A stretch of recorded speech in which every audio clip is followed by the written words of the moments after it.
Agora, como é que a gente entende, então, a teoria do fazer logoff? Olha a imagem para mim. A mesma coisa que eu te disse antes. Está aí a janela, vamos observar a janela do Windows na sua área de trabalho, com a janela do bloco de notas aqui aberta, com aquele arquivo em edição. E agora, em vez de escolher o trocar usuário, eu quero escolher a opção fazer logoff lá do botão de energia. Após realizar o fazer logoff, também vem a tela de logon do Windows. E também aparece ali, ó, o usuário Rodrigo e a usuária Caroline. Está ali os dois. Mas percebe que agora não está escrito Rodrigo, sessão iniciada. Não está. Só está escrito Rodrigo e Caroline. Está ali. Só essa descrição. Não aparece escrito Rodrigo, sessão iniciada. Por quê?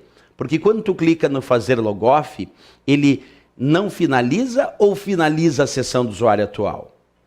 Bem, se não está escrito Rodrigo, sessão iniciada, é porque o fazer logoff finaliza, observa, finaliza a sessão do usuário atual, nesse caso é do usuário Rodrigo. Fecha suas janelas, vai fechar minha janela do bloco de notas, fecha os seus arquivos, fecha os seus programas, porque o fazer logoff finaliza a sessão do usuário atual, mas também permite que um outro usuário faça o seu logon.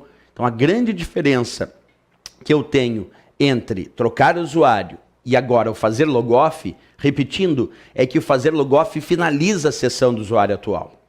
Encerra suas janelas, encerra seus arquivos, encerra seus programas, mas permite que um outro usuário faça o seu logon, nesse caso a usuária Caroline. Então se a gente pegar agora a ideia da teoria do fazer logoff, vamos voltar um pouquinho aqui, lembra qual era a teoria do trocar usuário?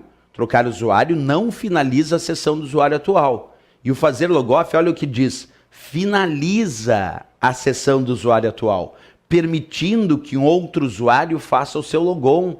Então a grande diferença é que aí sim, se eu pensar no fazer logoff, a resposta é que ele vai finalizar a sessão do usuário atual, mas também vai permitir que um outro usuário faça o seu logon.